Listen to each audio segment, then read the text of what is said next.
Hello नमस्कार प्यारे बच्चों, मैं मुकेश एक बार फिर से आपका स्वागत करता हूं अपने यूट्यूब चैनल में साइंस वर्ल्ड पर।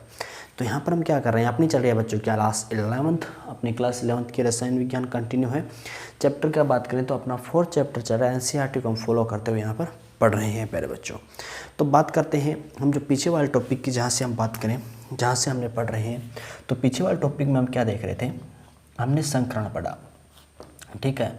संकरण के टाइप्स देखेंगे, संकरण के प्रकार की यहाँ पर हम क्या करेंगे, बात करेंगे।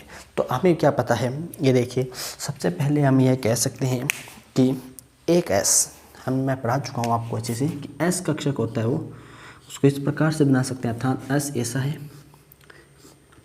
पी की बात करें तो पी इस प्रकार से हमें देखने को मिलता है, ये क्या अपना एस है, ये क्या है पी है। अगर हम किसकी बात करें, डी की बात करें, तो हम क्या कह सकते हैं,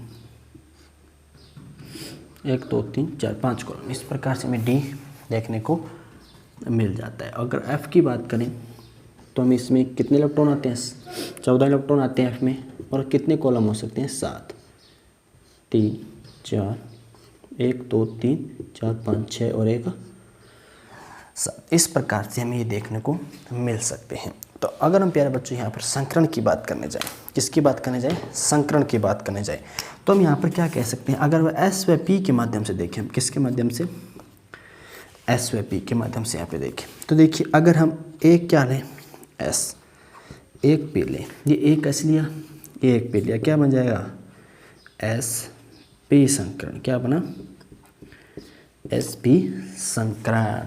या अकेला तो संकरित हो नहीं सकता, संकरण का मतलब क्या है, कुछ दो चीज़ें मिल रही है, कुछ संकरित हो रही है, मिल रही है। तो अकेला एस तो संकरण कर नहीं सकता, इसके साथ एक पी मिला तो क्या बना, एस पी संकरण। उसके बाद हमने क्या देखा था, एस तो एक ही होगा, लेकिन पी की संख्या क्या हो जाएगी, 2, तो क्या है, बन जाएगा एस पी 2 संकरण। वैसे ही आगे बढ़े हम और बात करें 1s और पी कितने लिए, 3, क्या बन गया, एस पी 3 संकरण। वैसे अगर हम आगे बढ़ें, क्या लिया, एक एस लिया, 3 पी लिए, तीनों पी हो गए, अब क्या आ गया, एक डी लिया, क्या बना, एस पी 3 डी। वैसे ही क्या बन जाएगा, S P 3 D 2, S P 3 D 3। इस प्रकार से हम इसको आगे आगे पढ़ते जाएंगे, संकरण के टाइप्स को हम देखते जाएंगे। तो आज हम सबसे पहले किसकी बात करने वाले हैं, हमारे इस संकरण की बात हम यहाँ पर सीखने वाले हैं कि ये क्या है, किस प्रकार से हो रहा है। तो सबसे पहले हम क्या पढ़ेंगे, एसपी संकरण। आप चाहें तो मैंने वैसे नोट करवा चुका हूँ, चाहे तो इसको नोट कीजिए, फिर नेक्स्ट स्लाइड पर अपने क्या करते हैं, फोकस करते हैं। तो आई होप आपको समझ में आया होंगे, संकरण के प्रकार अच्छे से समझ में आ गए होंगे। तो देखिए हम सबसे पहले किस संकरण की बात कर रहे हैं, यहाँ पे एसपी संकरण की बात करें। किसकी बात करें पर बच्चों, एसपी संकरण की हम यहाँ पर क्या करें, बात करेंगे, पूरी अच्छे से डिटेल से इसकी चर्चा यहाँ पर करें। तो चलिए इसको शुरू कर देते हैं। तो देखिए एस और पी में आपको क्या दिखाई दे रहा है, एक तो एस है और एक क्या है, पी। तो यही लिखना है सबसे पहले कि इसमें क्या होता है, इसमें एक तो एस व एक, ये नाम से स्पष्ट होना, एक क्या है, एस है और एक ही क्या है, पी, नाम से स्पष्ट हो रहा है। तो ये लिख रहे हैं ना कि इसमें एक एस व एक पी कक्षक संकरित होकर, क्या, कक्षक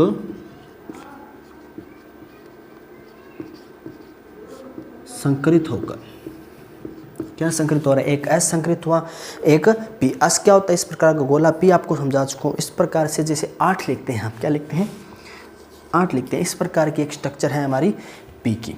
तो यही है, यही संकरण हो रहा है। देखिए तो क्या बना रहे हैं कि इसमें एस व पी कक्षक एक एक होंगे दोनों। ये दोनों क्या होते हैं, जब संकरित होते हैं तो दो समान क्या बना लेते हैं, दो समान किसका निर्माण करेंगे, एस पी का। किसका निर्माण करेंगे यहाँ पर, एस पी का क्या करते हैं, एस पी संकरण का, यार हम कह सकते हैं एसपी संकरण कक्षकों का लिख लेते हैं, थोड़ा सा अच्छा सा लगेगा, पढ़ने में भी क्या लगेगा, थोड़ा सा स्टैंडर्ड लगेगा। कक्षकों का निर्माण करते हैं, का निर्माण। आई होप ये बात आपको अच्छे से समझ में आई होगी कि इसमें एक एस व एक पी संकरण मिलकर के दो समान, इस प्रकार से आप देख सकते हैं, इस प्रकार की आपको दो समान संरचनाएं, थोड़ी छोटी बड़ी होगी यहाँ पर, लेकिन आपको दो समान संरचनाएं आपको देखने को मिलने वाली हैं। ठीक है, उसके बाद आप नेक्स्ट बात क्या लिख सकते हैं कि जेड एक्स पर, किस एक्स पर, जेड एक्स पर संकरण के लिए साथ साथ में सीख रहे हैं, लिखने के साथ साथ में लिख रहे हैं, साथ साथ में क्या हो रहे हैं, सीख रहे हैं। एस व पी का कौन सा लेंगे, पी जेड, पी का कौन सा लेंगे, पी जेड। जैसे ये है, ठीक है, ये एक्स एक्स आ गया, वाई आ गया, जेड। एक इस प्रकार से संकरण हो रहा है, एक यहाँ पे होता है और एक यहाँ पे, एक्स वाई और जेड तीनों एक्सों पर संकरण हो रहा है। तो यहाँ पे हम किसको ले रहे हैं, आप कह सकते हैं कि जेड की बात कर लें, या हम कह सकते हैं एक्स जेड अक्ष पर या फिर एक्स अक्ष पर, एक ही बात है। तो पी जेड कक्षक उपयुक्त होते हैं, पी जेड कक्षक क्या होते हैं, उपयुक्त होते हैं, उपयुक्त होते, कोई दिक्कत नहीं है। ये भी समझ में आ गया कि एस अक्ष पर संकरण के लिए एक्स व पी जेड कक्षक उपयुक्त होते हैं। और क्या कह सकते हैं कि प्रत्येक एसपी संकरण, क्या कह रहे हैं, प्रत्येक एसपी संकरण कक्षक में 50% तो गुण किसके होंगे, एस के होंगे, क्या होंगे, 50% क्या होंगे, एस लक्षण होंगे, एस लक्षण। और उसी के साथ साथ क्या होगा, 50% लक्षण किसके होंगे, किसके होंगे, पी के होंगे, किसके होंगे, पी, पी लक्षण होते हैं, पी होते हैं, एक ही बात है। ये तो हम क्या देख रहे हैं यहाँ पे, कुछ महत्वपूर्ण बातें जो हमने एसपी संकरण के बारे में यहाँ पर सीखी। और क्या हम इसके अलावा भी और कई बात कर सकते हैं। हमने क्या देख लिया कि एसपी संकरण कक्षित होकर दो एसपी बनाते, दोनों की संरचना समान होती है। एक्स पी जेड को ले लीजिए और एक एस तो उपयुक्त है ही है। 50% लक्षण किसके हो गए, 50 एक्स के हो गए और 50 लक्षण किसके हो गए प्यारे बच्चों, यहाँ पर 50% लक्षण पी, या आप कह सकते हैं पी जेड या पी के होते हैं, कोई दिक्कत नहीं है। दो संकृत कक्षक एक दूसरे की, अब यहाँ पे देखिए किस प्रकार से बनता है, तो क्या लिखेंगे, दो संकृत कक्षक एक दूसरे से, लिख लीजिए थोड़ा सा अच्छा रहेगा, एक दूसरे से 180 डिग्री के कोण पर निर्देशित, या हम कह सकते हैं कौन सा कोण बना रहे, 180 डिग्री। इस प्रकार का 180 डिग्री का पूरा एक पर्टिकुलर हमें कोण देखने को मिलता है, निर्देशित होते हैं, क्या होते हैं, निर्देशित होते हैं। इसीलिए ये जो संकरण है क्या है, इसलिए ये संकरण रेखीय या विकिरण संकरण कहलाता है। कौन सा संकरण कहलाता है, क्योंकि एक रेखा के रूप में, ये एक विकिरण के रूप में है, रेखीय या विकिरण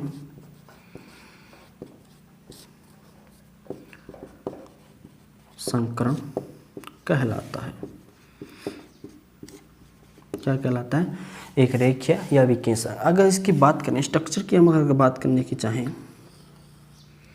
तो इस प्रकार से आप क्या कह सकते हैं कि इन दोनों के मध्य कोण क्या होगा, 180 डिग्री का होगा। क्या होगा, 180 डिग्री का आपको यहाँ पर कोण देखने को मिल जाएगा। ये चीज़ भी आप नोट कर लीजिए, अच्छा रहेगा, क्योंकि डायग्राम वगैरह थोड़ी सी डिटेल में जब हम एग्जाम में लिखते हैं तो हमारे लिए बहुत अच्छी बात होती है। अगर आगे हम बात करें, किसकी हम बात करें, अगर आगे हम बढ़े तो हम क्या कह सकते हैं कि एसपी संकरण कक्षकों के दो क्या होते हैं, उभरे हुए क्या होते हैं, धन, उभरे हुए धन लोब, लोब को आप क्या कह सकते हैं, पाली कह सकते हैं। लोब मतलब इस प्रकार से भी मैं आपको दिखाऊंगा। ये क्या है, दो एक प्रकार से, इसके अंदर भी आप छोटी छोटी संरचना बना लीजिए। मतलब ये हमें एक संरचना ऐसी है और दूसरी संरचना की बात करें तो इस प्रकार से, ये दोनों समान हैं लेकिन एक दूसरे से विपरीत जुड़ी हुई है। तो इसी कारण ये दो पालियाँ हमें यहाँ पर देखने को मिल रही है। तो एसपी संकरण कक्षकों के दो उभरे हुए धन लोब तथा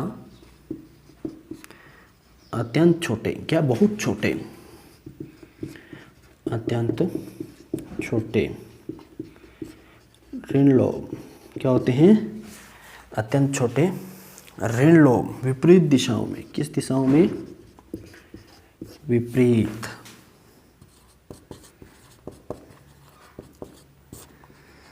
विपरीत दिशा मतलब देखिए यहाँ पे एक तो इस प्रकार से है और दूसरा क्या है इस प्रकार से, दोनों एक दूसरे से क्या विपरीत दिशा में एक दूसरे से जुड़े हुए हैं। विपरीत दिशा में क्या हो रहे हैं बच्चों, जुड़े हुए हैं। तो विपरीत दिशाओं में ZX की ओर दृढ़ होते हैं। विपरीत दिशाओं में ZX की ओर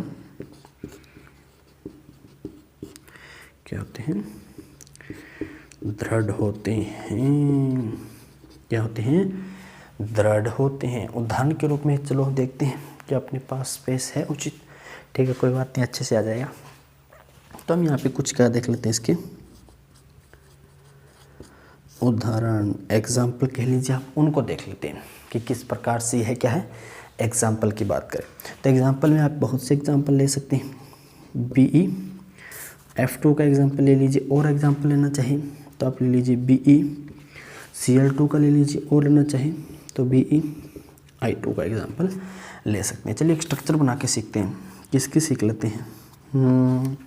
चलो पहले की सीख लेते हैं, BE F2 किसकी, BE F2 की स्ट्रक्चर हम बना लेते हैं। हमें पता है, क्या पता है मेरे बच्चों, यहाँ पर हमें क्या पता है, थोड़ा कलर चेंज करते हैं, मजा आए पढ़ने में भी, कि बेरिलियम क्या है, बेरिलियम कितने नंबर पे आता है भाई, 4 नंबर में। इलेक्ट्रॉनिक विन्यास पर क्या आएगा, 2 और 4 आएगा, ठीक है, 2 और 4। अगर संरचना या हम कह सकते हैं कि कक्षकों में भरने की जब बात करें तो इस प्रकार से भरे जाएंगे ना। पहले एस में कितने आ गए, 2 आ गए, दूसरे में कितने आ गए, 2s में कितने आ गए, 2। 3s की बात करें तो इसमें भी कितने आ गए, हमारे पास 2 आ जाते हैं। क्या आ जाते हैं, सॉरी यहाँ पे 2 ही 4 ही तो होते हैं टोटल, तो 4 ही तो है, 2 आएगा, सॉरी यहाँ पे, ठीक है। ये पूरा का पूरा क्या है अपने पास, खाली है। ये क्या है, 1s 2s 2p। तो 2s में तो हमारे पास 2 हैं, ठीक है, 2s में तो क्या है, 2 है, लेकिन 2p पूरा का पूरा खाली है। तो ये क्या करता है, ये अपना एक इलेक्ट्रॉन यहाँ से निकालता है, 1p को हम बात करते हैं, पहले p को या pz को दे देता है। क्या करता है, यहाँ पर pz को अपना इलेक्ट्रॉन दे देता है। तो देखिए यहाँ पे हमने B की स्ट्रक्चर बनाई। अभी हम किसकी बात कर लेते हैं, अपने पास फ्लोरीन है उसकी बात करें तो आपको पता है फ्लोरीन कितने नंबर पे आता है, 2। और इसके जो इलेक्ट्रॉनिक विन्यास भरने का क्रम देखें तो क्या आएगा, 2, और उसके बाद कितने बचे, 7। कितना आएगा, 2 2 4, पीछे क्या बच जाते हैं, 3। यही तो होगा क्रम कि 2 2 2 4 5 6 7, कोई दिक्कत नहीं है। सॉरी 9 हो गए ना, 7 हो गए, ठीक है, 4 9 करने हैं तो 5 आएगा यहाँ पे। अब भर देते हैं, देखिए इस प्रकार से, यहाँ पे 2 इलेक्ट्रॉन 1s में, 2s में भी 2 इलेक्ट्रॉन, और 2p की बात करें तो यहाँ पे देखिए 2p में अपने पास कितने इलेक्ट्रॉन, 5 इलेक्ट्रॉन है ना। तो कैसे भरेंगे, 1 2 3 4 5, ठीक है, कैसे भरेंगे, 4 5। अब ये देखिए, अब यहाँ पे अगर बात करें, ठीक है, ये किसकी व्यवस्था है, ये अपने पास बेरिलियम की व्यवस्था है, ये किसके। अब इसमें देखिए यहाँ पे एक इलेक्ट्रॉन, एक जो p है वह हमारे पास खाली है, वैलेंट है। यहाँ पे देखिए 2s और 2p किस प्रकार से है, ठीक है। तो अब देखिए किस प्रकार की स्ट्रक्चर हमें देखने को मिलेगी। इसकी बात करें तो s तो इस प्रकार से होता है, और px की बात करें ये मान लेते हैं, ठीक है, py इसको मान लेते हैं, और pz इसको मान लेते हैं, कोई दिक्कत नहीं है। क्या है, ये s आ गया, ये pz, ये px और ये py। अब देखिए स्ट्रक्चर का निर्माण कैसे हो रहा है। अब इन दोनों में से देखिए इस प्रकार से नेगेटिव अंदर बन रहे हैं, ये क्या नेगेटिव है और ये क्या है, इसकी पालियाँ पॉजिटिव। उसके बाहर जो px के जो कक्षक हैं वो किस प्रकार से आकर जुड़ रहे हैं, ये पालियाँ इस प्रकार से आकर के क्या हुई, जुड़ गई। ये क्या बन गया, हमारा पास जो संकरण कर रहा है वह क्या बन गई, संकरित कक्षक हमें क्या प्राप्त हो गए, इस प्रकार से हमें संकरित कक्षक प्राप्त हो गए। किसकी सहायता से, इन दोनों ने संकरित कक्षक का निर्माण किया है। इन कक्षकों को क्या कहेंगे हम, असंकरित कक्षक। क्या कहेंगे पर बच्चों, असंकरित कक्षक कहलाएंगे। तो ये तो क्या सी डिटेल स्ट्रक्चर या डिटेल हमने एक्सप्लेनेशन पढ़ा किसका, एसपी संकरण को। यहाँ पे हमने अच्छे से डिटेल से पूरे, मैं मानता हूँ कि आपको अच्छे से समझ में आया होगा, पूरी डिटेल से सब कुछ एसपी संकरण आपको समझ में आ गया होगा। तो संकरण का एक पार्ट ही यहाँ पर हम पढ़ने वाले हैं, क्योंकि बहुत जब हम थोड़ा सा ज़्यादा लेते हैं तो कुछ बच्चों को समझ में नहीं आता है। तो हम सिर्फ एसपी संकरण आज पढ़ेंगे, फिर SP2 SP3 इस प्रकार से कंटिन्यू हम करते चलेंगे NCERT के अनुसार। तो आई होप मज़ा आया होगा आज की क्लास में। आपको मिलते हैं आगे वाली क्लास में, तब तक के लिए क्या कीजिए, अपनी स्टडी को कंटिन्यू रखिए। तो तब तक के लिए गुड बाय, टेक केयर, जय हिंद प्यारे बच्चों। जल्दी से इसको नोट कर लीजिए।